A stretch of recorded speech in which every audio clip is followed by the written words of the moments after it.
ਸਤਿ ਸ਼੍ਰੀ ਅਕਾਲ ਜੀ ਦਾ ਖਾਲਸ ਟੀਵੀ ਦੇਖਣ ਵਾਲੇ ਸਾਡੇ ਸਾਰੇ ਦਰਸ਼ਕਾਂ ਦਾ ਬਹੁਤ-ਬਹੁਤ ਸਵਾਗਤ ਹੈ। ਪੰਜਾਬ ਦੀਆਂ ਖਾਸ ਖਬਰਾਂ ਦੇ ਖਾਸ ਬੁਲੇਟਿਨ ਦੇ ਨਾਲ ਮੈਂ ਹਰਸ਼ਰਨ ਕੌਰ।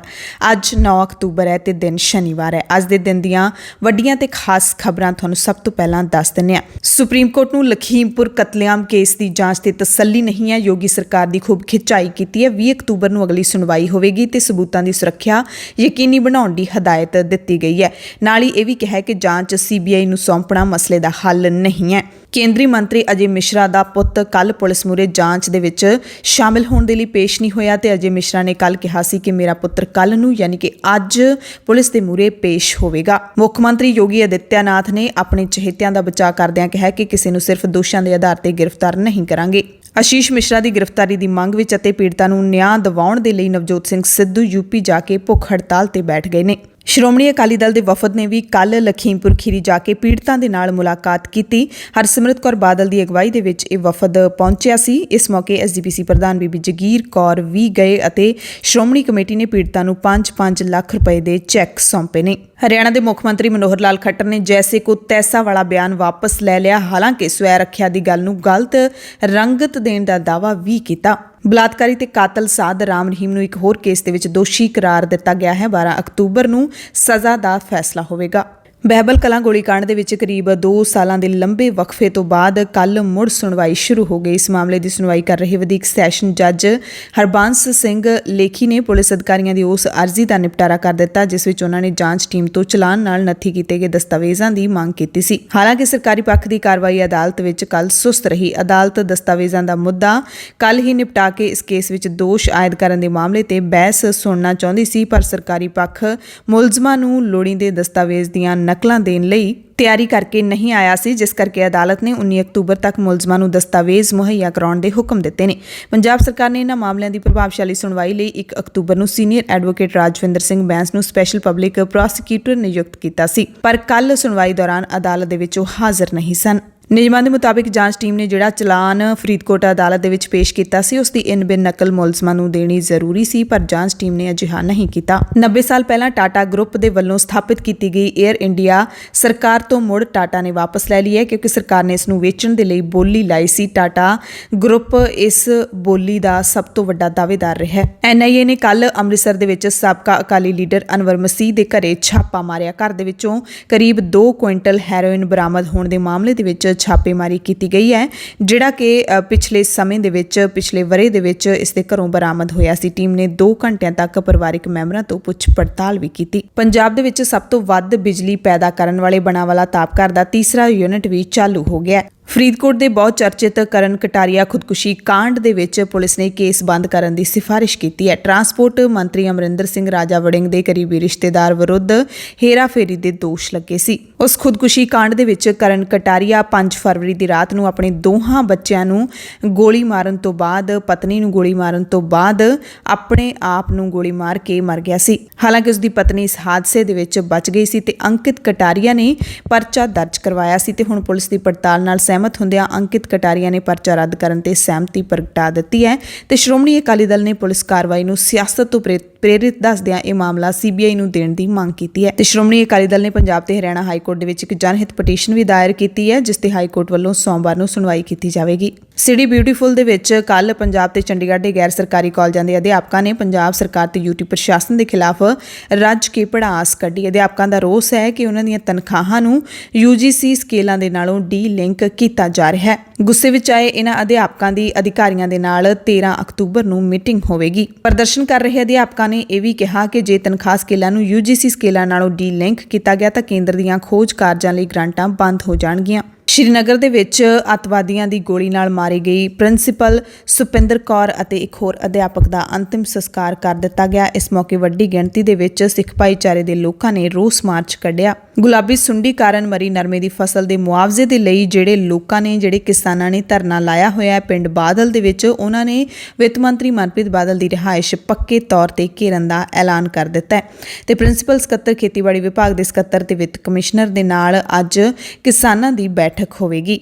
ਅੱਜ ਸਵੇਰੇ 11 ਵਜੇ ਚੰਡੀਗੜ੍ਹ ਦੇ ਵਿੱਚ ਬੈਠਕ ਹੋਵੇਗੀ। ਉਸ ਤੋਂ ਬਾਅਦ ਹੋ ਸਕਦਾ ਹੈ ਕਿ ਮਸਲਾ ਹੱਲ ਹੋ ਜਾਵੇ, ਨਹੀਂ ਤਾਂ ਕਿਸਾਨਾਂ ਨੇ ਮੁਆਵਜ਼ਾ ਮਿਲਣ ਤੱਕ ਇੱਥੇ ਹੀ ਬੈਠਣ ਦਾ ਐਲਾਨ ਕਰ ਦਿੱਤਾ ਹੈ। ਪੰਜਾਬ ਦੀਆਂ ਖਾਸ ਖਬਰਾਂ ਦੇ ਖਾਸ ਬੁਲੇਟਿਨ ਦੇ ਵਿੱਚ ਹੁਣ ਖਬਰਾਂ ਵਿਸਤਾਰ ਦੇ ਨਾਲ। ਬਲਾਤਕਾਰੀ ਤੇ ਕਾਤਲ ਡੇਰਾ ਸਿਰਸਾ ਮੁਖੀ ਗੁਰਮੀਤ ਰਾਮ ਰਹੀਮ ਦੇ ਖਿਲਾਫ ਅਦਾਲਤ ਨੇ ਇੱਕ ਹੋਰ ਫੈਸਲਾ ਸੁਣਾਇਆ। ਪਹਿਲਾਂ ਤੋਂ ਹੀ ਹਰਿਆਣੇ ਦੀ ਸੁਨਾਰੀਆ ਜੇਲ੍ਹ ਦੇ ਵਿੱਚ ਸਜ਼ਾ ਭੁਗਤ ਰਹੇ ਰਾਮ ਰਹੀਮ ਨੂੰ 19 ਸਾਲ ਪੁਰਾਣੇ ਰਣਜੀਤ ਸਿੰਘ ਕਤਲ ਕੇਸ ਦੇ ਵਿੱਚ ਸੀਬੀਆਈ ਅਦਾਲਤ ਨੇ ਦੋਸ਼ੀ ਕਰਾਰ ਦਿੱਤਾ ਹੈ। ਰਾਮ ਰਹੀਮ ਸਣੇ 5 ਹੋਰ ਲੋਕਾਂ ਨੂੰ ਦੋਸ਼ੀ ਦੱਸਿਆ ਗਿਆ। ਸੀਬੀਆਈ ਦੇ ਜੱਜ ਡਾਕਟਰ ਸੁਸ਼ੀਲ ਕੁਮਾਰ ਗਰਗ ਦੀ ਅਦਾਲਤ ਦੇ ਵਿੱਚ ਤਕਰੀਬਨ 2.5 ਘੰਟੇ ਬਹਿਸ ਹੋਈ ਤੇ ਜਿਸ ਤੋਂ ਬਾਅਦ ਦੋਸ਼ੀ ਕਰਾਰ ਦੇ ਦਿੱਤਾ ਗਿਆ। ਦੋਸ਼ੀ ਨੂੰ ਸੀਬੀਆਈ ਦੀ ਅਦਾਲਤ ਸਜ਼ਾ ਦਾ ਐਲਾਨ 12 ਅਕਤੂਬਰ ਨੂੰ ਕਰੇਗੀ। ਜਿਹੜੇ ਹੋਰ ਦੋਸ਼ੀ ਕਰਾਰ ਦਿੱਤੇ ਗਏ ਨੇ ਉਹਨਾਂ ਦੇ ਵਿੱਚ ਕ੍ਰਿਸ਼ਨਾ ਲਾਲ, ਸਬਦੀਲ, ਅਵਤਾਰ ਤੇ ਜਸਵੀਰ ਦਾ ਨਾਮ ਸ਼ਾਮਿਲ ਹੈ ਰਾਮ ਰਹੀਮ ਤੋਂ ਬਿਨਾਂ, ਜਦਕਿ ਇੱਕ ਹੋਰ ਦੋਸ਼ੀ ਇੰਦਰ ਸੈਨ ਦੀ ਮੌਤ ਹੋ ਚੁੱਕੀ ਹੈ। ਸ਼ੁੱਕਰਵਾਰ ਨੂੰ ਮੁਲਜ਼ਮ ਡੇਰਾ ਮੁਖੀ ਗੁਰਮੀਤ ਰਾਮ ਰਹੀਮ ਅਤੇ ਕ੍ਰਿਸ਼ਨਾ ਕੁਮਾਰ ਵੀਡੀਓ ਕਾਨਫਰੰਸਿੰਗ ਦੇ ਰਾਹੀਂ ਪੇਸ਼ ਹੋਏ। ਮੁਲਜ਼ਮ ਅਵਤਾਰ, ਜਸਵੀਰ ਅਤੇ ਸਬਦੀਲ ਸਿੱਧਾ ਅਦਾਲਤ ਦੇ ਵਿੱਚ ਪੇਸ਼ ਹੋਏ। ਇਸ ਤੋਂ ਪਹਿਲਾਂ ਅਦਾਲਤ ਨੇ 26 ਅਗਸਤ ਨੂੰ ਇਸ ਮਾਮਲੇ ਤੇ ਆਪਣਾ ਫੈਸਲਾ ਸੁਣਾਉਣਾ ਸੀ, ਪਰ ਰਣਜੀਤ ਸਿੰਘ ਦੇ ਪੁੱਤਰ ਦੇ ਵੱਲੋਂ ਪੰਜਾਬ ਹਰਿਆਣਾ ਹਾਈ ਕੋਰਟ ਦੇ ਵਿੱਚ ਦਾਖਲ ਕੀਤੀ ਪਟੀਸ਼ਨ ਕਰਕੇ ਇਹ ਫੈਸਲਾ ਲੇਟ ਹੋ ਗਿਆ। ਪੰਚਕੂਲਾ ਦੀ ਵਿਸ਼ੇਸ਼ ਸੀਬੀਆਈ ਅਦਾਲਤ ਦੇ ਵੱਲੋਂ ਡੇਰਾ ਸਿਰਸਾ ਦੇ ਮੁਖੀ ਗੁਰਮੀਤ ਰਾਮ ਰਹੀਮ ਖਿਲਾਫ ਕਤਲ ਦੇ ਮਾਮਲੇ ਦੇ ਵਿੱਚ ਪ੍ਰਸਤਾਵਿਤ ਫੈਸਲੇ ਤੋਂ ਮਹਿਜ਼ 3 ਦਿਨ ਪਹਿਲਾਂ ਜਗਸੀਰ ਸਿੰਘ ਜਿਹੜੇ ਰਣਜੀਤ ਸਿੰਘ ਦੇ ਪੁੱਤਰ ਨੇ ਉਹਨਾਂ ਨੇ ਮਾਮਲੇ ਨੂੰ ਟ੍ਰਾਂਸਫਰ ਕਰਨ ਦੀ ਮੰਗ ਕੀਤੀ ਸੀ। ਮ੍ਰਿਤਕ ਰਣਜੀਤ ਸਿੰਘ ਦੀ ਉਮਰ 45 ਸਾਲ ਸੀ, ਜਦਕਿ ਪਟੀਸ਼ਨਕਰਤਾ ਦੀ ਉਮਰ ਉਸ ਵਕਤ ਮਹਿਜ਼ 8 ਸਾਲ ਸੀ ਜਿਸ ਵਕਤ ਕਤਲ ਹੋਇਆ ਸੀ ਰਣਜੀਤ ਸਿੰਘ ਦਾ। ਸੋ ਪੰਜਾਬ ਹਰਿਆਣਾ ਹਾਈ ਕੋਰਟ ਨੇ ਜਗਸੀਰ ਸਿੰਘ ਦੀ ਪਟੀਸ਼ਨ ਨੂੰ ਖਾਰਜ ਕਰ ਦਿੱਤਾ ਸੀ ਤੇ ਹੁਣ ਪੰਚਕੂਲਾ ਦੀ ਸੀਬੀਆਈ ਦੀ ਵਿਸ਼ੇਸ਼ ਅਦਾਲਤ ਨੇ ਹੀ ਰਾਮ ਰਹੀਮ ਨੂੰ ਦੋਸ਼ੀ ਕਰਾਰ ਦਿੱਤਾ ਹੈ। ਆਈਪੀਸੀ ਦੀ ਧਾਰਾ 302 ਦੇ ਤਹਿਤ ਯਾਨੀ ਕਤਲ ਦੀ ਧਾਰਾ ਦੇ ਤਹਿਤ ਦੋਸ਼ੀ ਮੰਨਿਆ ਗਿਆ ਹੈ। 5 ਹੋਰ ਜਿਹੜੇ ਸਹਿ ਦੋਸ਼ੀ ਨੇ ਸਭ ਨੂੰ ਦੋਸ਼ੀ ਬਣਾਇਆ ਗਿਆ। ਰਣਜੀਤ ਸਿੰਘ ਦੇ ਕਤਲ ਕੇਸ ਦੇ ਵਿੱਚ 19 ਸਾਲ ਬਾਅਦ ਰਾਮ ਰਹੀਮ ਨੂੰ ਦੋਸ਼ੀ ਮੰਨਿਆ ਗਿਆ ਹੈ ਕਤਲ ਦਾ। ਪੂਰਾ ਮਾਮਲਾ ਹੀ ਤੁਹਾਨੂੰ ਦੱਸ ਦਈਏ ਤਾਂ ਰਣਜੀਤ ਸਿੰਘ ਉਸ ਵਕਤ ਡੇਰੇ ਦੇ ਮੁੱਖ ਪ੍ਰਬੰਧਕਾਂ ਦੇ ਵਿੱਚੋਂ ਇੱਕ ਸੀ, ਪਰ 10 ਜੁਲਾਈ 2002 ਨੂੰ ਉਸਦਾ ਕਤਲ ਕਰ ਦਿੱਤਾ ਗਿਆ ਸੀ। ਇਹ ਡਰਾਈਵਰ ਵੀ ਹੁੰਦਾ ਸੀ, ਰਾਮ ਰਹੀਮ ਦਾ ਆਪਣਾ ਨਿੱਜੀ ਡਰਾਈਵਰ ਸੀ। ਸੀਬੀਆਈ ਨੇ 3 ਦਸੰਬਰ 2003 ਨੂੰ ਰਣਜੀਤ ਸਿੰਘ ਕਤਲ ਕੇਸ ਵਿੱਚ FIR ਦਰਜ ਕੀਤੀ ਸੀ। ਪਟੀਸ਼ਨ ਰਣਜੀਤ ਸਿੰਘ ਦੇ ਪੁੱਤ ਜਗਸੀਰ ਸਿੰਘ ਨੇ ਦਾਇਰ ਕਰਵਾਈ ਸੀ। ਰਾਮ ਰਹੀਮ ਨੂੰ ਇਸ ਮਾਮਲੇ ਦੇ ਵਿੱਚ ਮੁਲਜ਼ਮ ਬਣਾਇਆ ਗਿਆ ਸੀ। ਅਦਾਲਤ ਦੇ ਵਿੱਚ ਸੁਣਵਾਈ ਕਈ ਵਾਰ ਮੁਲਤਵੀ ਹੋਈ ਤੇ ਇਸ ਕਤਲ ਕੇਸ ਦੇ ਵਿੱਚ 2007 ਦੇ ਵਿੱਚ ਅਦਾਲਤ ਨੇ ਦੋਸ਼ ਤੈਅ ਕੀਤੇ ਸੀ। ਇਸ ਤੋਂ ਪਹਿਲਾਂ ਰਾਮ ਰਹੀਮ 2 ਸਾਧਵੀਆਂ ਦੇ ਨਾਲ ਬਲਾਤਕਾਰ ਦੇ ਮਾਮਲੇ ਵਿੱਚ ਅਤੇ ਜਿਹੜੇ ਪੱਤਰਕਾਰ ਛਤਰਪਤੀ ਦਾ ਕਤਲ ਕੀਤਾ ਸੀ ਉਸ ਮਾਮਲੇ ਦੇ ਵਿੱਚ ਪਹਿਲਾਂ ਹੀ ਜੇਲ੍ਹ ਦੀਆਂ ਰੋਟੀਆਂ ਖਾ ਰਿਹਾ ਹੈ। 2017 ਦੇ ਵਿੱਚ ਬਲਾਤਕਾਰ ਦੇ ਮਾਮਲੇ ਵਿੱਚ ਸਜ਼ਾ ਹੋਈ ਸੀ ਤੇ 2019 ਦੇ ਵਿੱਚ ਰਾਮ ਰਹੀਮ ਨੂੰ ਕਤਲ ਦਾ ਦੋਸ਼ੀ ਕਰਾਰ ਦਿੱਤਾ ਗਿਆ ਸੀ। ਪੱਤਰਕਾਰ ਰਾਮਚੰਦਰ ਛਤਰਪਤੀ ਦੇ ਕਤਲ ਦਾ ਦੋਸ਼ੀ। ਸੋ ਜਿਹੜਾ ਇਹ ਮਾਮਲਾ ਸੀ ਰਣਜੀਤ ਸਿੰਘ ਕਤਲ ਕੇਸ ਦਾ, ਇਹ ਡੇਰੇ ਦੇ ਹੀ ਇੱਕ ਸਾਬਕਾ ਪ੍ਰੇਮੀ ਖੱਟਾ ਸਿੰਘ ਨੇ ਉਜਾਗਰ ਕੀਤਾ ਸੀ। ਖੱਟਾ ਸਿੰਘ ਨੇ ਦੱਸਿਆ ਸੀ ਕਿ ਕਿਵੇਂ ਡੇਰੇ ਦੇ ਅੰਦਰ ਕੀ ਕੁਝ ਗਲਤ ਕੰਮ ਹੁੰਦੇ ਨੇ, ਕਿਹੜੇ ਅਪਰਾਧਾਂ ਨੂੰ ਅੰਜਾਮ ਦਿੱਤਾ ਜਾਂਦਾ ਹੈ। ਜੋ ਜਦੋਂ ਲੋਕ ਉਹਨਾਂ ਨੂੰ ਸੁਣਦੇ ਨੇ ਤਾਂ ਦਿਲ ਦਹਿਲ ਜਾਂਦਾ ਹੈ ਕਿ ਇਹ ਜਿਹੜਾ ਡੇਰਾ ਹੈ ਅਧਿਆਤਮਕ ਡੇਰਾ ਨਹੀਂ ਬਲਕਿ ਅਪਰਾਧਾਂ ਦਾ ਇੱਕ ਵੱਡਾ ਅੱਡਾ ਹੈ ਤੇ ਅਪਰਾਧਾਂ ਨੂੰ ਅੰਜਾਮ ਰਾਮ ਰਹੀਮ ਖੁਦ ਦਿੰਦਾ ਸੀ। ਲਖੀਮਪੁਰ ਖੀਰੀ ਕਤਲकांड ਦੀ ਗੱਲ ਕਰ ਲਈਏ ਤਾਂ ਆਸ਼ੀਸ਼ ਮਿਸ਼ਰਾ ਪੁਲਿਸ ਤੇ ਬੁਲਾਉਣ ਦੇ ਬਾਵਜੂਦ ਥਾਣੇ ਨਹੀਂ ਪਹੁੰਚਿਆ। 3 ਅਕਤੂਬਰ ਨੂੰ ਘਟਨਾ ਵਾਪਰਦੀ ਹੈ। 3 ਦਿਨ ਬਾਅਦ ਪਰਚਾ ਦਰਜ ਹੁੰਦਾ ਹੈ, ਪਰ FIR ਲੈ ਕੇ ਘਰੇ ਜਾ ਕੇ ਮੁਲਜ਼ਮ ਨੂੰ ਦਬੋਚਣ ਦੀ ਬਜਾਏ ਪੁਲਿਸ ਪੁੱਛ ਪੜਤਾਲ ਵਿੱਚ ਸ਼ਾਮਿਲ ਹੋਣ ਦੇ ਲਈ ਸਮਨ ਭੇਜ ਰਹੀ ਹੈ। ਸਵਾਲ ਜ਼ਰੂਰ ਉੱਠ ਰਿਹਾ ਹੈ ਕਿ ਕੀ ਸਰਕਾਰੀ ਪੁਲਿਸ ਤੰਤਰ ਨੇ ਆਸ਼ੀਸ਼ ਨੂੰ ਭੱਜਣ ਦੇ ਲਈ ਮਜਬੂਰ ਕੀਤਾ? ਬਿਲਕੁਲ ਕੀਤਾ, ਕਿਉਂਕਿ ਪੁਲਿਸ ਉਡੀਕਦੀ ਰਹੀ। ਕੇਂਦਰੀ ਗ੍ਰਹਿ ਰਾਜ ਮੰਤਰੀ ਦਾ ਪੁੱਤ ਆਸ਼ੀਸ਼ ਮਿਸ਼ਰਾ ਉਰਫ ਮੋਨੂ ਹੈ ਜਿਹੜਾ ਉਹ ਪੇਸ਼ ਨਹੀਂ ਹੋਇਆ। ਸਵੇਰੇ 10 ਵਜੇ ਪੁੱਛ ਪੜਤਾਲ ਦੇ ਲਈ ਬੁਲਾਇਆ ਗਿਆ ਸੀ। Deputy inspector general of police Upendra Agarwal ਜਿਹੜੇ ਜਾਂਚ ਟੀਮ ਦੀ ਅਗਵਾਈ ਕਰ ਰਹੇ ਨੇ ਉਸ ਸਮੇਂ ਤੇ ਹੀ ਪਹੁੰਚ ਗਏ ਸੀਗੇ ਤੇ ਪਰ ਇਹ ਜਿਹੜਾ ਆਸ਼ੀਸ਼ ਮਿਸ਼ਰਾ ਹੈ ਉਹ ਨਹੀਂ ਪਹੁੰਚਿਆ। ਇਸ ਤੇ ਸੰਯੁਕਤ ਕਿਸਾਨ ਮੋਰਚੇ ਨੇ ਕਿਹਾ ਕਿ ਸਮਨ ਜਾਰੀ ਹੋਣ ਤੋਂ ਬਾਅਦ ਵੀ ਆਸ਼ੀਸ਼ ਮਿਸ਼ਰਾ ਦਾ ਕੋਈ ਥੌ ਪਤਾ ਨਹੀਂ ਲੱਗਿਆ। ਫਰਾਰ ਹੋਣ ਤੋਂ ਬਾਅਦ ਲਗਾਤਾਰ ਆਪਣੀ ਲੋਕੇਸ਼ਨ ਆਪਣਾ ਥਾਂ ਬਦਲ ਰਿਹਾ ਹੈ। ਤਾਜ਼ਾ ਲੋਕੇਸ਼ਨ ਨੇਪਾਲ ਦੀ ਦੱਸੀ ਗਈ। ਕਿਸਾਨ ਮੋਰਚੇ ਨੇ ਕਿਹਾ ਕਿ ਲਖੀਮਪੁਰ ਖੀਰੀ ਕਤਲकांड ਦੇ ਵਿੱਚ ਫਰਾਰ ਆਸ਼ੀਸ਼ ਮਿਸ਼ਰਾ, ਸੁਮਿਤ ਜਾਇਸਵਾਲ, ਅੰਕਿਤ ਦਾਸ ਤੇ ਹੋਰਾਂ ਦੀ ਗ੍ਰਿਫਤਾਰੀ ਹੈ ਜਿਹੜੀ ਉਹ ਜਲਦੀ ਯਕੀਨੀ ਬਣਾਈ ਜਾਵੇ। ਯੂਪੀ ਸਰਕਾਰ ਤੇ ਅਜੇ ਮਿਸ਼ਰਾ ਟੇਨੀ ਆਸ਼ੀਸ਼ ਮਿਸ਼ਰਾ ਨੂੰ ਪੁਲਿਸ ਦੀ ਪਕੜ ਤੋਂ ਬਾਹਰ ਰੱਖਣ ਦੇ ਲਈ ਹਰ ਕੋਸ਼ਿਸ਼ ਕਰ ਰਹੇ ਨੇ। ਕਿਸਾਨ ਮੋਰਚੇ ਨੇ ਮੰਗ ਕੀਤੀ ਹੈ ਕਿ ਸਾਰੇ ਬਿਨਾਂ ਦੇਰੀ ਕੀਤੇ ਫੜੇ ਜਾਣੇ ਚਾਹੀਦੇ ਨੇ। उधर यूपी कांग्रेस ने ट्वीट किया है, भज्जिया नहीं भजाया गया है। सवाल तो उठ ही रहे ने क्योंकि जे किसी होर आम कतल के मामले दे विच पुलिस ने हुण तक मुलजम नूं फड़ ही लेना सी।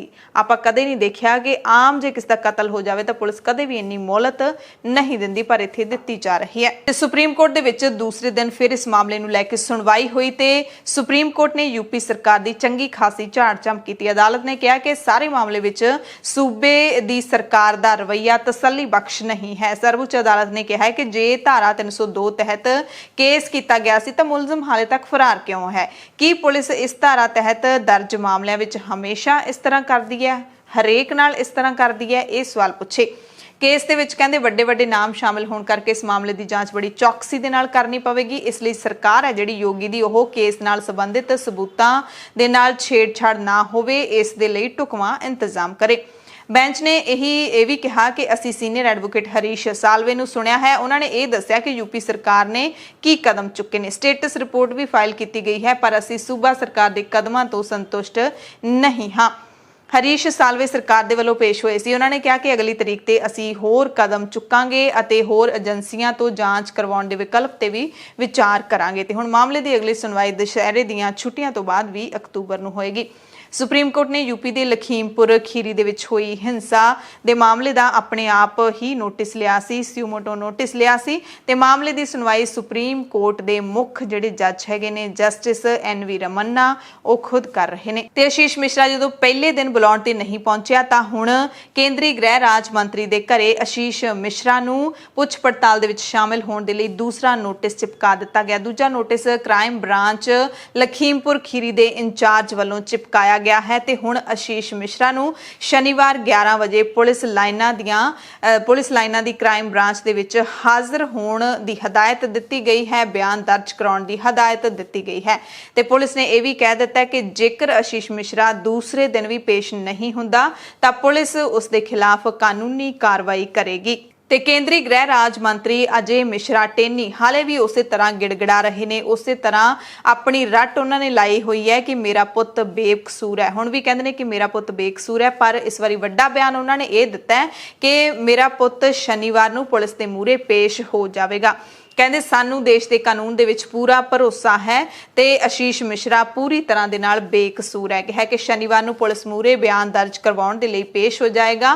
कहते बीजेपी की सरकार है जिहदे सामने सारे बराबर ने ते जे कोई दोषी होया तो उसनूं सज़ा जरूर मिलेगी। कहते वीरवार नूं नोटिस मिल गया सी पर उसकी तबीयत खराब सी, इस करके शुक्रवार नूं पेश नहीं हो सकिया, पर शनिवार नूं पेश जरूर होवेगा। सो देखते हैं कि आशीष मिश्रा शनिवार नूं 11 बजे पहुंचता है कि नहीं क्राइम ब्रांच के सामने, तो जे पहुंचता है तो की क्राइम ब्रांच है जिहड़ी वो आशीष मिश्रा नूं गिरफ्तार कर लूगी जां फिर उन्होंने पुछगिछ करके इस तरह वापस मोड़ देगी जिहड़ा कि इन्ने कतलों का मुलजम मन्निया जा रहा है। वीडियोज़ सामने आईयां ने, सबूत ने जिहड़े ओह पूरी तरह दे नाल स्पष्ट तरीके दे नाल जाहिर कर रहे ने कि मंत्री अते उसका पुत्र इस सारे घटनाक्रम नूं रचन वाले, इसकी साजिश नूं रचन वाले ने ते एक कांड उन्होंने ही करवाया है। इस दरम्यान एक होर वीडियो तुहानूं दिखा दिंदे हां जिहड़ा इस गल की पुष्टि करता है कि घटना वाले थां ते गोलियां वजियां ने, गोलियां चलाईयां गईयां ने। इस वीडियो दे विच जिहड़ियां तस्वीरां ने वो दिखाईयां जा रहीआं ने जदों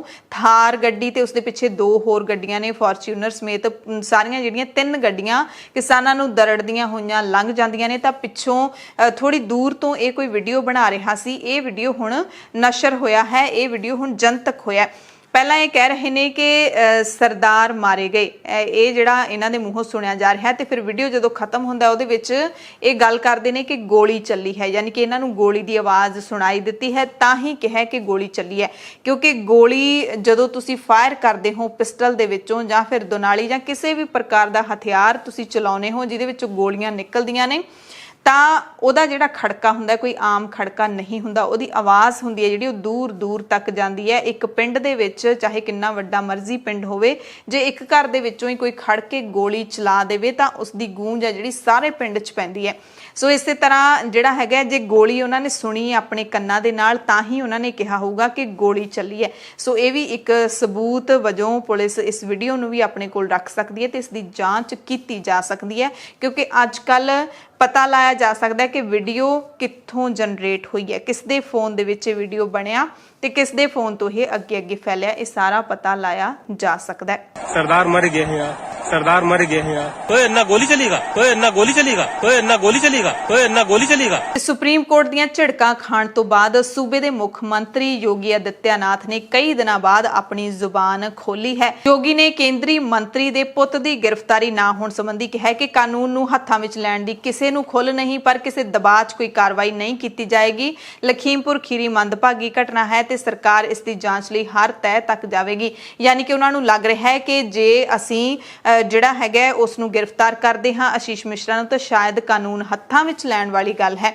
ਕਹਿੰਦੇ ਕਿਸੇ ਵੀ ਦਬਾਅ ਦੇ ਵਿੱਚ ਕੋਈ ਕਾਰਵਾਈ ਨਹੀਂ ਕੀਤੀ ਜਾਏਗੀ। ਯਾਨੀ ਕਿ ਜਿਹੜੇ ਪ੍ਰੋਟੈਸਟ ਕਰ ਰਹੇ ਨੇ, ਜਿਹੜੇ ਪੀੜਤ ਪਰਿਵਾਰ ਇਨਸਾਫ ਮੰਗ ਰਹੇ ਨੇ, ਕਿਸਾਨ ਮੋਰਚਾ ਇਨਸਾਫ ਮੰਗ ਰਿਹਾ ਹੈ, ਜਾਂ ਫਿਰ ਸਿਆਸੀ ਪਾਰਟੀਆਂ ਨੇ ਜਿਹੜੀਆਂ ਉਹ ਧੜਾ-ਧੜ ਲਖੀਮਪੁਰ ਖੀਰੀ ਦੇ ਵਿੱਚ ਪਹੁੰਚ ਰਹੀਆਂ ਨੇ, ਉਹਨਾਂ ਦੇ ਦਬਾਅ ਦੀ ਸ਼ਾਇਦ ਯੋਗੀ ਜੀ ਗੱਲ ਕਰ ਰਹੇ ਨੇ। ਕਹਿ ਰਹੇ ਨੇ ਕਿ ਦਬਾਅ ਦੇ ਵਿੱਚ ਕੋਈ ਕਾਰਵਾਈ ਨਹੀਂ ਕਰਾਂਗੇ, ਪਰ ਇਹ ਕੋਈ ਦਬਾਅ ਨਹੀਂ ਹੁੰਦਾ। ਜਦੋਂ ਵੀਡੀਓਜ਼ ਨਸ਼ਰ ਹੋ ਜਾਣ, ਜਦੋਂ ਘਟਨਾਕ੍ਰਮ ਦੀ ਸਾਰੀ ਸੱਚਾਈ ਸਾਹਮਣੇ ਆ ਰਹੀ ਹੋਵੇ, ਤਾਂ ਉਸ ਦੇ ਵਿੱਚ ਪੁੱਛ ਪੜਤਾਲ ਕੀਤੇ ਤੋਂ ਬਿਨਾਂ ਜਿਹੜਾ ਜਾਂਚ ਸਿਰੇ ਨਹੀਂ ਲੱਗਦੀ। ਜੇ ਆਸ਼ੀਸ਼ ਮਿਸ਼ਰਾ ਨੂੰ ਪੁੱਛ ਪੜਤਾਲ ਕਰਨ ਦੇ ਲਈ ਬੁਲਾਇਆ ਜਾ ਰਿਹਾ ਹੈ, ਜੇ ਉਸ ਦੇ ਖਿਲਾਫ ਕਤਲ ਦਾ ਪਰਚਾ ਦਰਜ ਹੋਇਆ, ਤਾਂ ਕੀ ਉਸ ਦੀ ਗ੍ਰਿਫਤਾਰੀ ਨਹੀਂ ਕੀਤੀ ਜਾ ਸਕਦੀ? ਇਹ ਸਵਾਲ ਨੇ ਜਿਹੜੇ ਯੋਗੀ ਸਰਕਾਰ ਤੇ ਵਾਪਸ ਉੱਠਦੇ ਨੇ। और हमने कहा ना, दूध का दूध और पानी का पानी होगा, अन्याय किसी के साथ नहीं होगा, कानून को हाथ में लेने की छूट भी किसी को नहीं दी जाएगी, लेकिन किसी के दबाव में भी कोई कार्रवाई नहीं होगी।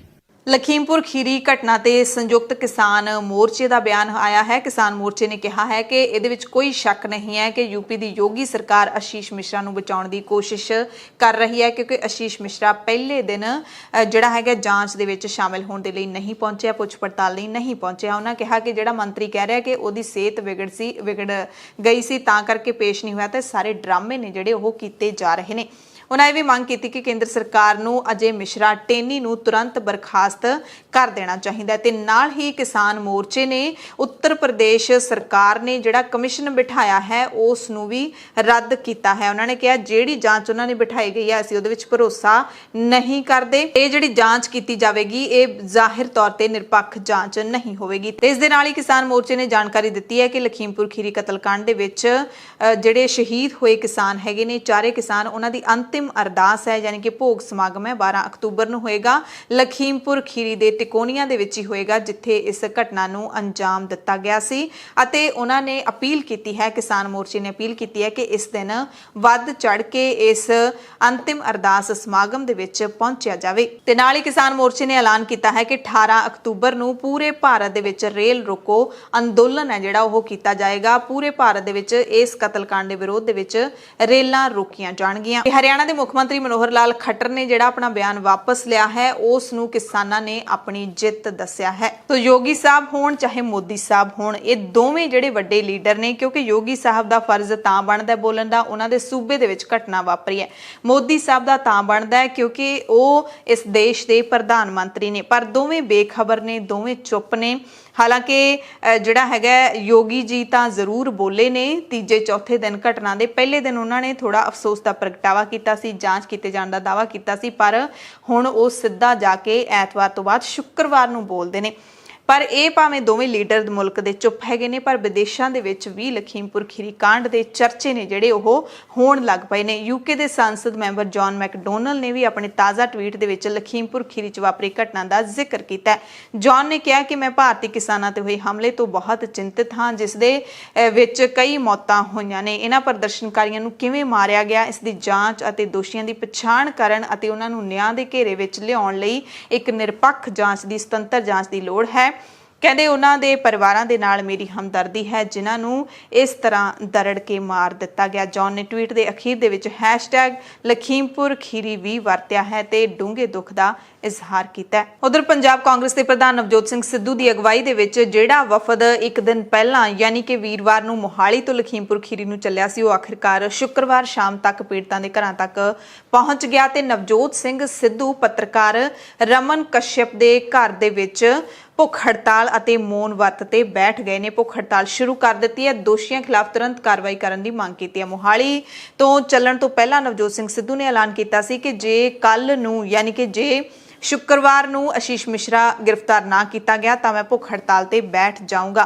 नवजोत सिंह सिद्धू ने किसान जिहड़ा नौजवान की मौत हुई है लवप्रीत सिंह 20 साल की उम्र सी उसके परिवार के नाल भी मुलाकात की, दुख सुख वंडाया। नवजोत सिद्धू के नाल कैबिनेट मंत्री विजेंद्र सिंगला, PCCSC विभाग के प्रधान ते विधायक राजकुमार ਚੱਬੇਵਾਲ, कुलजीत सिंह नागरा ਅਤੇ मदन लाल जलालपुर ये सारे ਜਿਹੜੇ पहुंचे हुए ने जिन्हों ने पीड़ित परिवार का दुख सुनिया है। पूरा हिंदुस्तान आज न्याय की गुहार लगा रहा है।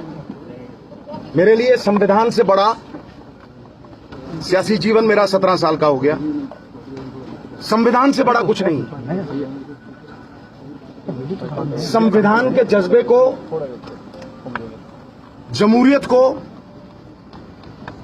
इंसाफ को कत्ल करने का एक प्रयास है।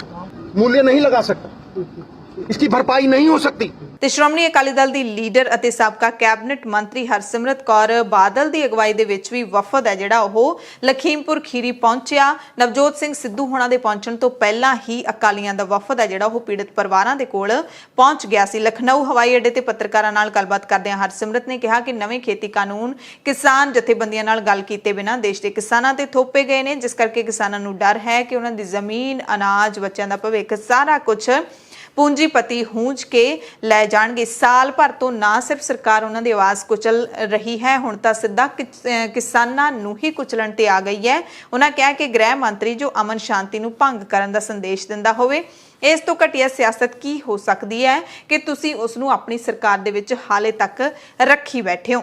ਹਰਸਿਮਰਤ ਨੇ ਕਿਹਾ ਕਿ ਮੋਨੂ ਮਿਸ਼ਰਾ ਨੂੰ ਤੁਰੰਤ ਗ੍ਰਿਫਤਾਰ ਕਰੋ, ਮੰਤਰੀ ਨੂੰ ਬਰਖਾਸਤ ਕਰੋ, ਪੀੜਤਾਂ ਨੂੰ ਮੁਆਵਜ਼ਾ ਦੇਵੋ, ਸਰਕਾਰੀ ਨੌਕਰੀ ਦਿੱਤੀ ਜਾਵੇ। ਸਭ ਤੋਂ ਪਹਿਲਾਂ ਉਹ ਨਿਆਂ ਚਾਹੁੰਦੇ ਨੇ ਤੇ ਨਿਆਂ ਦਿੱਤਾ ਜਾਵੇ। ਇਸ ਮਾਂ ਦਾ ਪੁੱਤ ਕਦੇ ਨਹੀਂ ਵਾਪਸ ਆਊਗਾ ਤੇ ਜਿਹੜੇ ਪਿਓ ਦਾ ਪੁੱਤ ਇਹਦਾ ਜ਼ਿੰਮੇਵਾਰ ਹੈ, ਅੱਜ ਉਹ ਇੱਕ ਗ੍ਰਹਿ ਮੰਤਰੀ ਹੋਣ ਦੇ ਨਾਤੇ ਆਪ ਦੀ ਤਾਕਤ ਦੇ ਨਾਲ ਸਾਰੀ ਪੁਲਿਸ ਉਹਦੇ ਅੰਡਰ ਆਂਦੀ ਹੈ, ਭਾਵੇਂ ਸੂਬੇ ਦੀ ਹੋਏ ਭਾਵੇਂ ਦੇਸ਼ ਦੀ ਹੋਏ।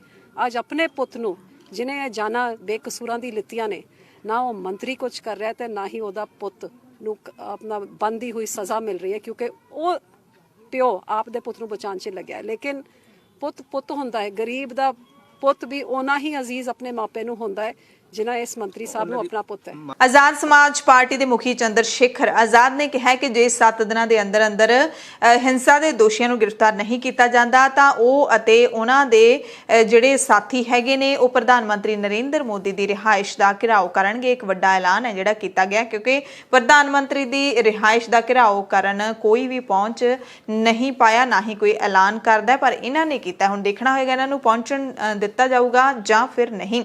ਉਹਨਾਂ ਇਹ ਵੀ ਕਿਹਾ ਕਿ ਪ੍ਰਧਾਨ ਮੰਤਰੀ ਨੂੰ ਕਿਸਾਨਾਂ ਨਾਲ ਗੱਲ ਕਰਨੀ ਚਾਹੀਦੀ ਹੈ, ਲਖੀਮਪੁਰ ਖੀਰੀ ਦਾ ਦੌਰਾ ਕਰਨਾ ਚਾਹੀਦਾ ਹੈ, ਪੀੜਤ ਪਰਿਵਾਰਾਂ ਨੂੰ ਮਿਲਣਾ ਚਾਹੀਦਾ ਹੈ। ਪਰ ਅਫਸੋਸ ਦੀ ਗੱਲ ਹੈ ਕਿ ਮੋਦੀ ਜੀ ਇਸ ਮਸਲੇ ਤੇ ਜ਼ੁਬਾਨ ਵੀ ਨਹੀਂ ਖੋਲ ਰਹੇ। ਕੋਈ ਮਸਲਾ ਹੋਵੇ ਕਿਸਾਨਾਂ ਦਾ ਤੇ ਬੀਜੇਪੀ ਦੇ ਜਿਹੜੇ ਪੰਜਾਬ ਦੇ ਲੀਡਰ ਹਰਜੀਤ ਗਰੇਵਾਲ ਕੁਝ ਬੋਲਣ ਨਾ, ਇਹ ਹੋ ਨਹੀਂ ਸਕਦਾ।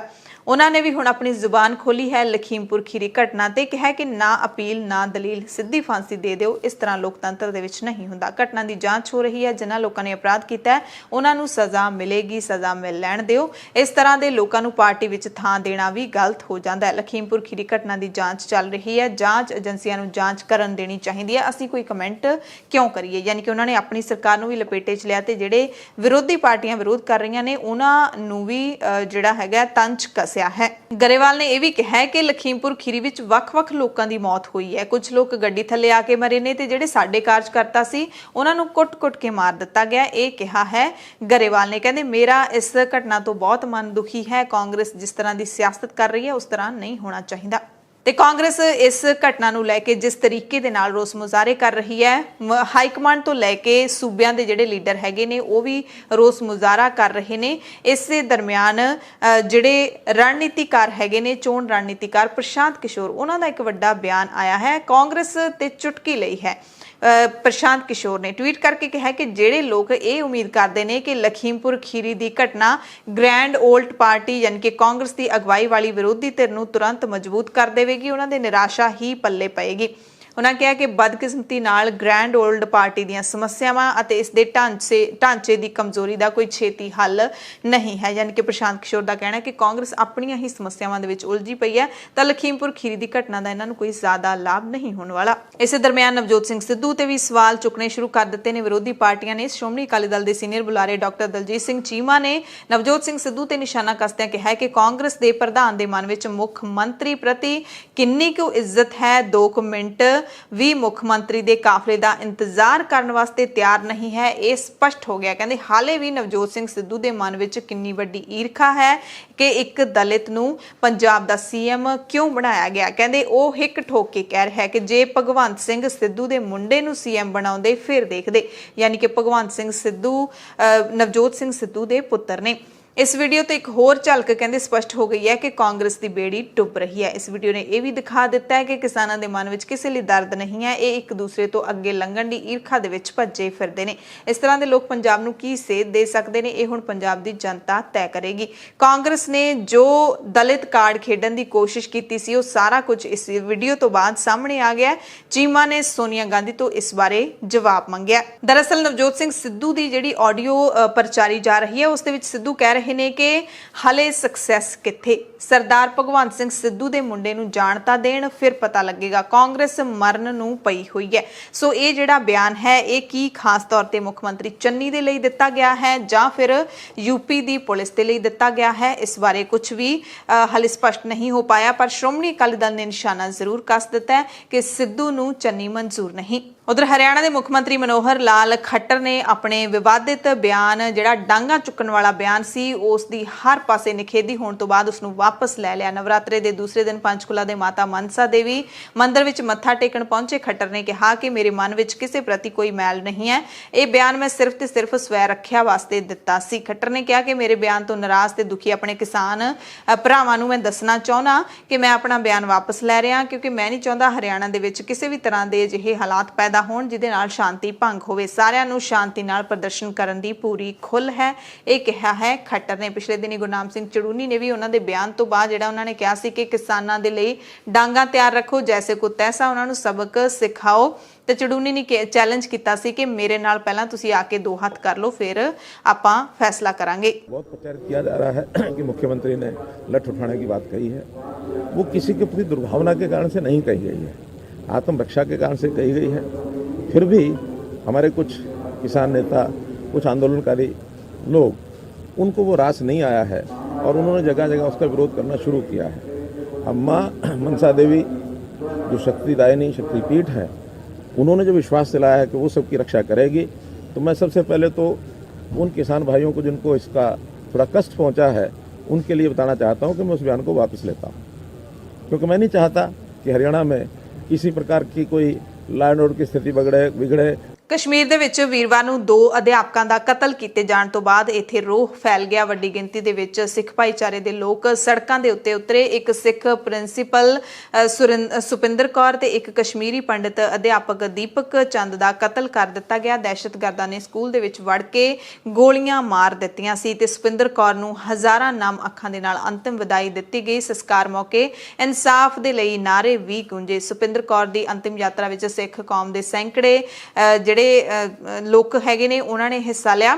श्रीनगर ਦੀਆਂ ਸੜਕਾਂ ਦੇ ਵਿੱਚੋਂ ਗੁਜ਼ਰੀ ਇਸ ਅੰਤਮ ਯਾਤਰਾ ਦੇ ਵਿੱਚ ਲੋਕ ਭਾਵੁਕ ਦਿਖ ਰਹੇ ਸੀ। ਅੰਤਮ ਯਾਤਰਾ ਦੇ ਵਿੱਚ ਦਾ ਰੈਸਿਸਟੈਂਸ ਫਰੰਟ ਯਾਨੀ ਕਿ TRF ਦੇ ਖਿਲਾਫ ਨਾਅਰੇਬਾਜ਼ੀ ਵੀ ਕੀਤੀ ਗਈ ਤੇ ਇਹਨਾਂ ਕਤਲਾਂ ਨੂੰ ਲੈ ਕੇ ਪਾਕਿਸਤਾਨ ਦੇ ਵਿਰੁੱਧ ਜੰਮੂ ਕਸ਼ਮੀਰ ਪੀਪਲਸ ਫੋਰਮ ਨੇ ਵੀ ਪ੍ਰਦਰਸ਼ਨ ਕੀਤਾ ਸੀ। ਘੱਟ ਗਿਣਤੀ ਭਾਈਚਾਰੇ ਨਾਲ ਸੰਬੰਧਿਤ 4 ਨਾਗਰਿਕਾਂ ਸਮੇਤ 7 ਜਣਿਆਂ ਦੀਆਂ 5 ਦਿਨਾਂ ਦੇ ਅੰਦਰ ਹੱਤਿਆਵਾਂ ਦੇ ਬਾਰੇ ਇੱਕ ਹੈਰਾਨ ਕਰਨ ਵਾਲਾ ਤੱਥ ਇਹ ਸਾਹਮਣੇ ਆਇਆ ਹੈ ਕਿ ਪੁਲਿਸ ਨੂੰ 3 ਤੋਂ 4 ਮਹੀਨੇ ਪਹਿਲਾਂ ਦਹਿਸ਼ਤਗਰਦਾਂ ਦੀਆਂ ਇਹਨਾਂ ਸਾਜ਼ਿਸ਼ਾਂ ਦੀਆਂ ਰਿਪੋਰਟਾਂ ਮਿਲੀਆਂ ਸੀ, ਪਰ ਇਸ ਦੇ ਬਾਵਜੂਦ ਵੀ ਇਹਨਾਂ ਮੌਤਾਂ ਨੂੰ ਰੋਕਣ ਲਈ ਕੁਝ ਨਹੀਂ ਕੀਤਾ ਗਿਆ ਪੁਲਿਸ ਦੇ ਵੱਲੋਂ। ਹੁਣ ਇਹ ਮੰਨਿਆ ਜਾ ਰਿਹਾ ਹੈ ਕਿ ਸੁਰੱਖਿਆ ਏਜੰਸੀਆਂ ਦੇ ਕੋਲ 3 ਮਹੀਨੇ ਤੋਂ ਵੀ ਵੱਧ ਸਮੇਂ ਤੋਂ ਪਹਿਲਾਂ ਪਹਿਲਾਂ ਕਸ਼ਮੀਰ ਵਾਦੀ ਦੇ ਵਿੱਚ ਨਾਗਰਿਕਾਂ ਨੂੰ ਨਿਸ਼ਾਨਾ ਬਣਾ ਕੇ ਮਾਰੇ ਜਾਣ ਬਾਰੇ ਪੁਖਤਾ ਜਾਣਕਾਰੀ ਸੀ, ਪਰ ਚੁੱਪ ਕਿਉਂ ਰਹੇ, ਇਸ ਬਾਰੇ ਨਹੀਂ ਕੁਝ ਪਤਾ।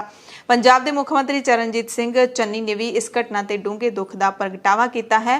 ਮੁੱਖ ਮੰਤਰੀ ਨੇ ਕੇਂਦਰ ਸਰਕਾਰ ਨੂੰ ਅਪੀਲ ਕੀਤੀ ਹੈ ਕਿ ਜੰਮੂ ਕਸ਼ਮੀਰ ਦੇ ਵਿੱਚ ਵੱਖ-ਵੱਖ ਦਹਿਸ਼ਤਗਰਦੀ ਜਥੇਬੰਦੀਆਂ ਦੇ ਲਗਾਤਾਰ ਖਤਰੇ ਅਤੇ ਡਰ ਦੇ ਕਾਰਨ ਅਨਿਸ਼ਚਿਤਤਾ ਦੇ ਮਾਹੌਲ ਦੇ ਵਿੱਚ ਰਹਿ ਰਹੇ ਜਿਹੜੇ ਘੱਟ ਗਿਣਤੀਆਂ ਦੇ ਲੋਕ ਨੇ ਉਹਨਾਂ ਦੀ ਸੁਰੱਖਿਆ ਨੂੰ ਸਰਕਾਰ ਯਕੀਨੀ ਬਣਾਵੇ। ਇਸ ਮੌਕੇ ਜੰਮੂ ਕਸ਼ਮੀਰ ਦੇ ਵਿੱਚ ਸਿੱਖ EMPLOYEES ਫੋਰਮ ਨੇ ਫੈਸਲਾ ਲਿਆ ਕਿ ਸਿੱਖ ਕਰਮਚਾਰੀ ਉਦੋਂ ਤੱਕ ਆਪਣੇ ਕੰਮਾਂ ਤੇ ਨਹੀਂ ਜਾਣਗੇ ਜਦੋਂ ਤੱਕ ਸਰਕਾਰ ਸਿੱਖਾਂ ਦੀ ਸੁਰੱਖਿਆ ਦੀ ਗਰੰਟੀ ਨਹੀਂ ਲੈ ਲੈਂਦੀ।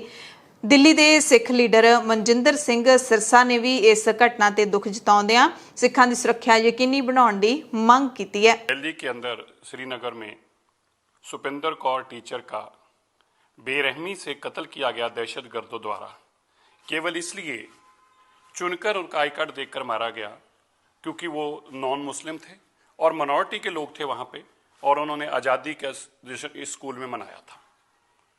ये एक बहुत बड़ी दहशतगर्दी की घटना है जिसने सारे वैली के अंदर सिखों के अंदर एक बहुत बड़ा दहशत का माहौल खड़ा किया है।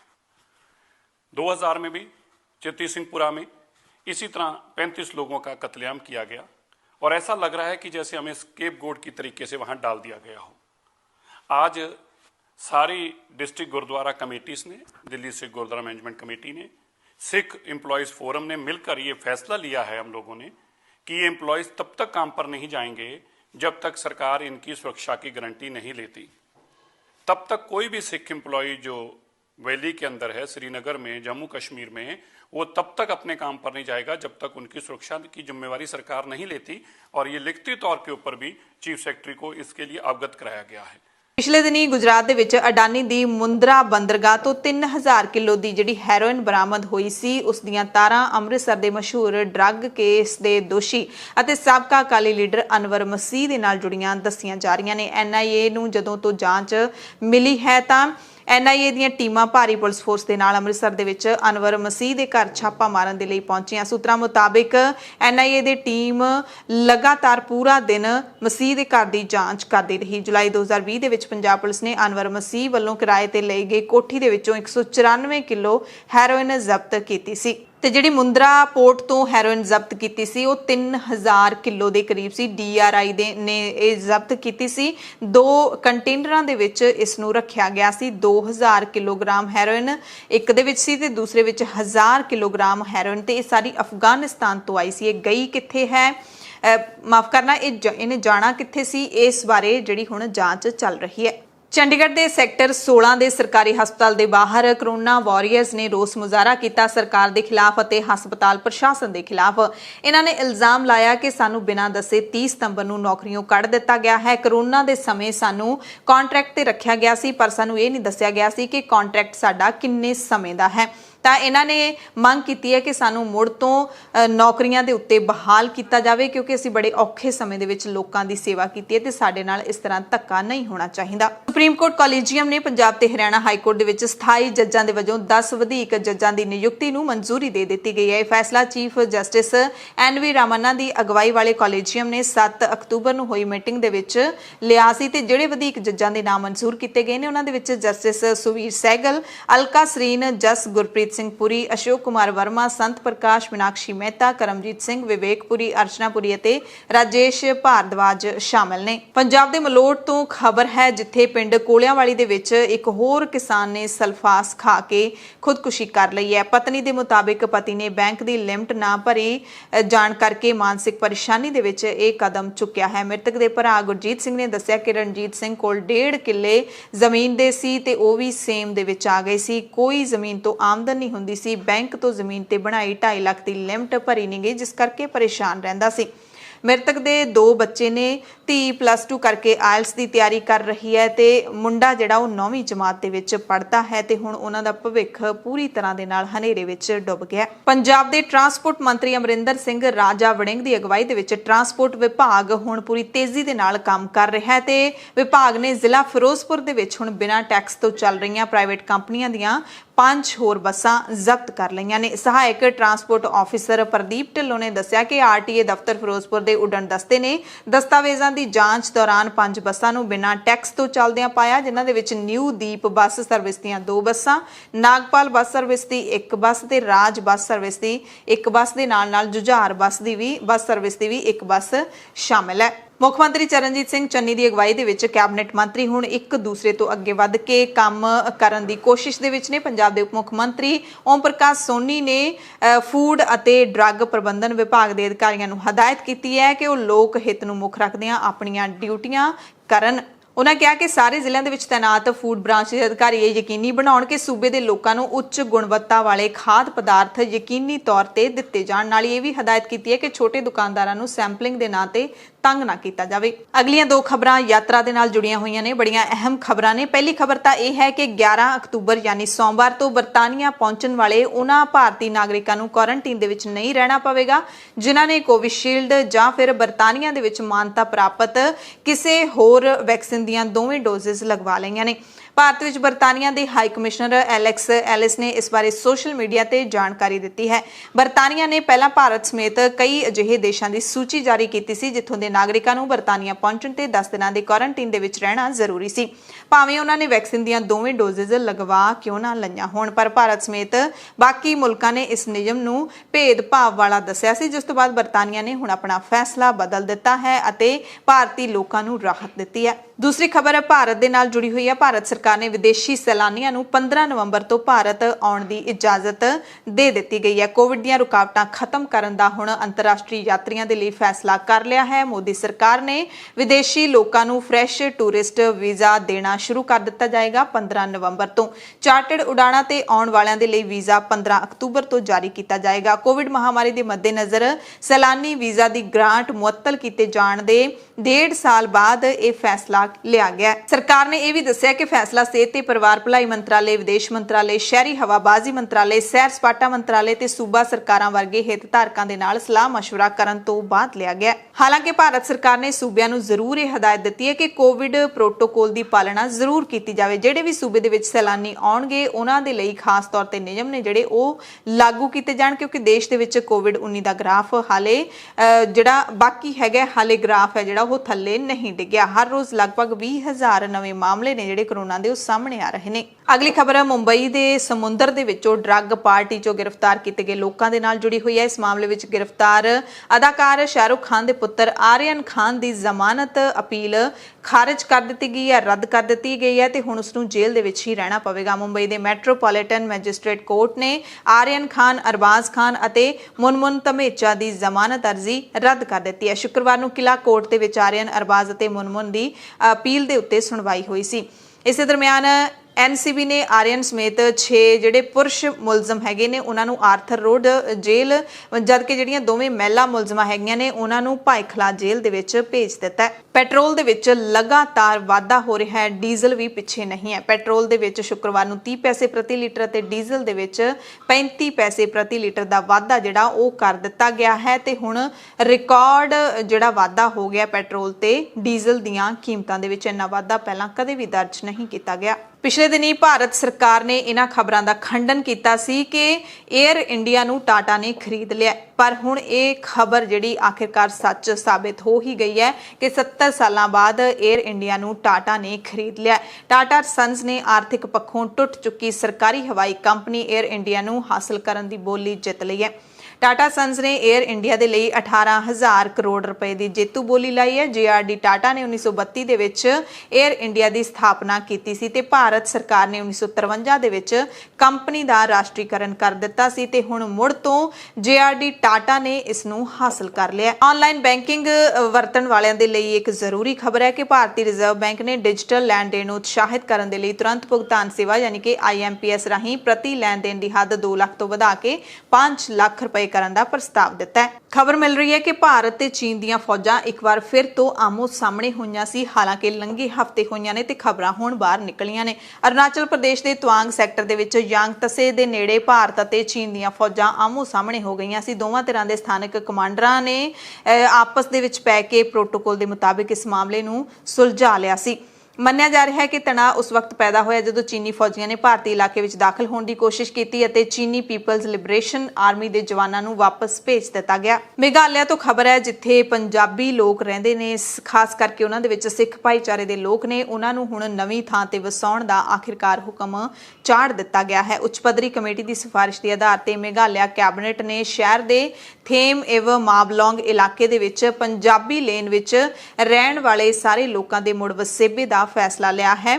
ਕਿਹਾ ਗਿਆ ਕਿ ਇਹ ਸਾਰੇ ਗੈਰ ਕਾਨੂੰਨੀ ਤਰੀਕੇ ਨਾਲ ਇੱਥੇ ਰਹਿ ਰਹੇ ਨੇ। ਮੁੱਖ ਮੰਤਰੀ ਕੋਨਰਾਡ ਕੇ ਸੰਗਮਾ ਨੇ ਕਿਹਾ ਕਿ HLC ਨੇ ਸ਼ਹਿਰੀ ਮਾਮਲਿਆਂ ਦੇ ਵਿਭਾਗ ਨੂੰ ਇਸ ਖੇਤਰ ਵਿੱਚ ਰਹਿਣ ਵਾਲੇ ਲੋਕਾਂ ਦੇ ਮੁੜ ਵਸੇਬੇ ਦੇ ਲਈ ਢੁਕਵੀਂ ਜਗ੍ਹਾ ਲੱਭਣ ਦੀ ਸਿਫਾਰਿਸ਼ ਕੀਤੀ ਹੈ, ਕਿਉਂਕਿ ਸੂਬਾ ਸਰਕਾਰ ਦੇ ਕਰਮਚਾਰੀਆਂ ਨੂੰ ਸੰਬੰਧਿਤ ਵਿਭਾਗਾਂ ਦੇ ਅਧਿਕਾਰਿਤ ਕੁਆਟਰਾਂ ਦੇ ਵਿੱਚ ਤਬਦੀਲ ਕਰ ਦਿੱਤਾ ਜਾਏਗਾ। ਇਸ ਤੋਂ ਪਹਿਲਾਂ ਵੀ 2-3 ਸਾਲ ਪਹਿਲਾਂ ਜਦੋਂ ਅਜਿਹਾ ਹੁਕਮ ਸੁਣਾਇਆ ਗਿਆ ਸੀ, ਇਹਨਾਂ ਸਾਰੇ ਸਿੱਖ ਭਾਈਚਾਰੇ ਦੇ ਲੋਕਾਂ ਨੂੰ ਇੱਥੋਂ ਹਟਾਉਣ ਦੀ ਕੋਸ਼ਿਸ਼ ਕੀਤੀ ਗਈ ਸੀ ਤਾਂ ਉਹਨਾਂ ਨੇ ਜ਼ਬਰਦਸਤ ਰੋਸ ਮੁਜ਼ਾਹਰੇ ਕੀਤੇ ਸੀ, ਪ੍ਰੋਟੈਸਟ ਕੀਤੇ ਸੀ ਤੇ ਉਦੋਂ ਦ ਖਾਲਸ ਟੀਵੀ ਦੀ ਟੀਮ ਨੇ ਖਾਸ ਤੌਰ ਤੇ ਉੱਥੇ ਪਹੁੰਚ ਕੇ ਸ਼ਿਲੌਂਗ ਦੇ ਵਿੱਚ ਪਹੁੰਚ ਕੇ ਕਵਰੇਜ ਕੀਤੀ ਸੀ ਤੇ ਉਦੋਂ ਇਹ ਸਾਰਾ ਜਿਹੜਾ ਮਸਲਾ ਠੰਡਾ ਪੈ ਗਿਆ ਸੀ। ਪਰ ਹੁਣ ਫਿਰ ਤੋਂ ਹੁਕਮ ਸੁਣਾ ਹੀ ਦਿੱਤਾ ਗਿਆ ਹੈ ਕਿ ਇਹਨਾਂ ਨੂੰ ਨਵੀਂ ਥਾਂ ਤੇ ਵਸਾਇਆ ਜਾਵੇਗਾ। ਅਫਗਾਨਿਸਤਾਨ ਤੋਂ ਇੱਕ ਬਹੁਤ ਹੀ ਪਰੇਸ਼ਾਨ ਕਰਨ ਵਾਲੀ ਖਬਰ ਹੈ, ਜਿੱਥੇ ਇੱਕ ਮਸਜਿਦ ਦੇ ਉੱਤੇ ਹਮਲਾ ਕੀਤਾ ਗਿਆ ਤੇ 50 ਲੋਕਾਂ ਦੀ ਮੌਤ ਦੀ ਖਬਰ ਆ ਰਹੀ ਹੈ। ਇੱਥੋਂ ਦੇ ਕੁੰਦੂਜ ਸੂਬੇ ਦੇ ਵਿੱਚ ਇੱਕ ਸ਼ੀਆ ਮਸਜਿਦ ਦੇ ਉੱਤੇ ਜਾਨਲੇਵਾ ਹਮਲਾ ਕੀਤਾ ਗਿਆ ਹੈ। ਸਮਾਚਾਰ ਏਜੰਸੀ FP ਨੇ ਦੱਸਿਆ ਕਿ ਇੱਥੇ 50 ਲੋਕਾਂ ਦੀ ਇਸ ਹਮਲੇ ਦੇ ਵਿੱਚ ਮੌਤ ਹੋ ਗਈ ਹੈ। ਰਾਇਟਰਸ ਨੇ ਕਿਹਾ ਹੈ ਕਿ ਇਸ ਹਮਲੇ ਦੇ ਵਿੱਚ 28 ਲੋਕ ਮਾਰੇ ਗਏ ਨੇ, ਯਾਨੀ ਕਿ ਦੋਵੇਂ ਜਿਹੜੀਆਂ ਏਜੰਸੀਆਂ ਨੇ ਵੱਖੋ ਵੱਖਰੀ ਗਿਣਤੀ ਦੱਸ ਰਹੀਆਂ ਨੇ। ਜੇ ਕੁੰਦੂਜ ਸੈਂਟਰਲ ਹਸਪਤਾਲ ਦੀ ਮੰਨ ਲਈਏ ਤਾਂ ਡਾਕਟਰ ਕਹਿ ਰਹੇ ਨੇ ਕਿ 35 ਲੋਕਾਂ ਦੀਆਂ ਲਾਸ਼ਾਂ ਨੇ ਤੇ 50 ਨੇ ਜਿਹੜੇ ਉਹ ਜ਼ਖਮੀ ਹੋਏ ਨੇ। ਹਾਲਾਂਕਿ ਇਸ ਹਮਲੇ ਦੇ ਵਿੱਚ ਕਿਸੇ ਵੀ ਜਥੇਬੰਦੀ ਨੇ ਜ਼ਿੰਮੇਵਾਰੀ ਹੈ ਜਿਹੜੀ ਹਮਲੇ ਦੀ ਉਹ ਨਹੀਂ ਲਈ ਹੈ ਤੇ ਮੌਤਾਂ ਦੀ ਅਸਲ ਗਿਣਤੀ ਦਾ ਵੀ ਹਾਲੇ ਪਤਾ ਨਹੀਂ ਲੱਗ ਸਕਿਆ। ਪਰ ਇਹ ਖਬਰ ਬਿਲਕੁਲ ਪੁਖਤਾ ਹੈ ਕਿ ਉੱਥੇ ਮਸਜਿਦ ਦੇ ਉੱਤੇ ਹਮਲਾ ਹੋਇਆ ਹੈ ਤੇ ਕਰੀਬ 30 ਲੋਕਾਂ ਦੀ ਮੌਤ ਤਾਂ ਹੋ ਹੀ ਚੁੱਕੀ ਹੈ। ਨੋਬਲ ਪੁਰਸਕਾਰਾਂ ਦੀ ਗੱਲ ਕਰ ਲਈਏ ਤਾਂ ਫਿਲੀਪਾਈਨਸ ਦੀ ਪੱਤਰਕਾਰ ਮਾਰੀਆ ਰੇਸਾ ਤੇ ਰੂਸ ਦੀ ਦਮਿਤਰੀ ਮੁਰਾਤੋਵ ਨੂੰ ਸ਼ਾਂਤੀ ਦਾ ਨੋਬਲ ਪੁਰਸਕਾਰ ਦੇਣ ਦਾ ਐਲਾਨ ਕੀਤਾ ਗਿਆ ਹੈ। ਦੋਵਾਂ ਨੂੰ ਪ੍ਰਗਟਾਵੇ ਦੀ ਆਜ਼ਾਦੀ ਲਈ ਲੜਾਈ ਲੜਨ ਵਾਸਤੇ ਇਹ ਪੁਰਸਕਾਰ ਦਿੱਤਾ ਜਾਵੇਗਾ। WHO ਨੇ ਦੱਸਿਆ ਕਿ ਮਲੇਰੀਆ ਦੀ ਵੈਕਸੀਨ ਨੂੰ ਇੱਕ ਵੱਡੀ ਕਾਮਯਾਬੀ ਮਿਲੀ ਹੈ। ਅਫਰੀਕਾ ਦੇ ਵਿੱਚ ਜ਼ਿਆਦਾਤਰ ਬੱਚਿਆਂ ਨੂੰ ਘਾਤਕ ਬਿਮਾਰੀ ਦਾ ਟਾਕਰਾ ਕਰਨ ਦੇ ਲਈ ਮਲੇਰੀਆ ਦਾ ਟੀਕਾ ਲਾਇਆ ਜਾਏਗਾ। ਇਹ ਇੱਕ ਇਤਿਹਾਸਿਕ ਪਲ ਦੱਸਿਆ ਗਿਆ ਹੈ। ਮਲੇਰੀਆ ਮਨੁੱਖਤਾ ਦੇ ਲਈ ਸਭ ਤੋਂ ਵੱਡਾ ਖਤਰਾ ਰਿਹਾ ਹੈ ਤੇ ਇਸਨੇ ਨਵੇਂ ਜਨਮੇ ਤੇ ਛੋਟੇ ਬੱਚਿਆਂ ਨੂੰ ਆਪਣਾ ਜ਼ਿਆਦਾ ਸ਼ਿਕਾਰ ਬਣਾਇਆ ਹੈ। ਲਗਭਗ 1 ਸਦੀ ਤੋਂ ਵੀ ਵੱਧ ਦੇ ਯਤਨਾਂ ਤੋਂ ਬਾਅਦ ਇੱਕ ਟੀਕੇ ਦਾ ਵਿਕਸਿਤ ਹੋਣਾ ਇੱਕ ਵੱਡੀ ਪ੍ਰਾਪਤੀ ਮੰਨਿਆ ਜਾ ਰਿਹਾ ਹੈ। ਇਸ ਟੀਕੇ ਦਾ ਨਾਮ RTS ਹੈ ਤੇ ਪਿਛਲੇ 6 ਸਾਲ ਪਹਿਲਾਂ ਇਹ ਪ੍ਰਭਾਵਸ਼ਾਲੀ ਸਾਬਿਤ ਹੋਇਆ ਸੀ ਤੇ ਹੁਣ ਘਾਨਾ, ਕੀਨੀਆ ਅਤੇ ਮਲਾਵੀ ਦੇ ਵਿੱਚ ਪਾਇਲਟ ਟੀਕਾਕਰਨ ਪ੍ਰੋਗਰਾਮਾਂ ਦੀ ਸਫਲਤਾ ਤੋਂ ਬਾਅਦ WHO ਨੇ ਦੱਸਿਆ ਕਿ ਹੁਣ ਇਸ ਟੀਕੇ ਨੂੰ ਉਪ-ਸਹਾਰਾ ਅਮਰੀਕਾ ਅਤੇ ਦੂਸਰੇ ਖੇਤਰਾਂ ਦੇ ਵਿੱਚ ਦਰਮਿਆਨੇ ਤੋਂ ਉੱਚ ਮਲੇਰੀਆ ਦੇ ਪ੍ਰਸਾਰ ਦੇ ਹਿਸਾਬ ਨਾਲ ਲਾਗੂ ਕੀਤਾ ਜਾਏਗਾ। WHO ਦੇ ਡਾਇਰੈਕਟਰ ਡਾਕਟਰ ਟੈਡਰੋਸ ਨੇ ਕਿਹਾ ਕਿ ਇਹ ਇੱਕ ਇਤਿਹਾਸਿਕ ਪਲ ਹੈ। ਉਹਨਾਂ ਕਿਹਾ ਕਿ ਬੱਚਿਆਂ ਦੇ ਲਈ ਲੰਬੇ ਸਮੇਂ ਤੋਂ ਉਡੀਕਿਆ ਜਾ ਰਿਹਾ ਸੀ ਕਿ ਮਲੇਰੀਆ ਦਾ ਟੀਕਾ ਵਿਗਿਆਨ, ਬਾਲ ਸਿਹਤ ਅਤੇ ਮਲੇਰੀਆ ਕੰਟਰੋਲ ਦੇ ਲਈ ਇੱਕ ਵੱਡੀ ਸਫਲਤਾ ਹੈ। ਪਾਕਿਸਤਾਨ ਤੋਂ ਖਬਰ ਹੈ ਜਿੱਥੋਂ ਦੇ ਕ੍ਰਿਕਟ ਬੋਰਡ ਦੇ ਪ੍ਰਧਾਨ ਰਮੀਜ਼ ਰਾਜਾ ਨੇ ਕਿਹਾ ਕਿ ਜੇ ਭਾਰਤ ICC ਦੀ ਫੰਡਿੰਗ ਬੰਦ ਕਰ ਦੇਵੇ ਤਾਂ PCB ਪੂਰੀ ਤਰ੍ਹਾਂ ਦੇ ਨਾਲ ਬਰਬਾਦ ਹੋ ਸਕਦੀ ਹੈ। ਉਹਨਾਂ ਨੇ ਕਿਹਾ ਕਿ ਪਾਕਿਸਤਾਨ ਕ੍ਰਿਕਟ ਬੋਰਡ 50% ICC ਦੀ ਫੰਡਿੰਗ ਦੇ ਨਾਲ ਚੱਲਦਾ ਹੈ ਤੇ ICC ਨੂੰ 90% ਦੀ ਫੰਡਿੰਗ ਹੈ ਜਿਹੜੀ ਉਹ ਭਾਰਤੀ ਮਾਰਕੀਟ ਤੋਂ ਹੋ ਰਹੀ ਹੈ। ਰਮੀਜ਼ ਰਾਜਾ ਨੇ ਕਿਹਾ ਕਿ ਮੈਨੂੰ ਡਰ ਹੈ ਕਿ ਜੇ ਭਾਰਤ ICC ਨੂੰ ਫੰਡਿੰਗ ਬੰਦ ਕਰ ਦੇਵੇ ਤਾਂ PCB ਯਾਨੀ ਕਿ ਪਾਕਿਸਤਾਨ ਦਾ ਜਿਹੜਾ ਕ੍ਰਿਕਟ ਬੋਰਡ ਹੈ ਪੂਰੀ ਤਰ੍ਹਾਂ ਦੇ ਨਾਲ ਬਰਬਾਦ ਹੋ ਸਕਦਾ ਹੈ, ਖਤਮ ਹੋ ਸਕਦਾ ਹੈ, ਜਦਕਿ PCB ICC ਨੂੰ 0% ਫੰਡ ਦਿੰਦਾ ਹੈ। ਪੰਜਾਬ ਦੀਆਂ ਖਾਸ ਖਬਰਾਂ ਦੇ ਖਾਸ ਬੁਲੇਟਿਨ ਦੇ ਵਿੱਚ ਤੁਹਾਡੇ ਸਭ ਤੋਂ ਇਜਾਜ਼ਤ ਚਾਹੁੰਦੇ ਹਾਂ। ਧੰਨਵਾਦ।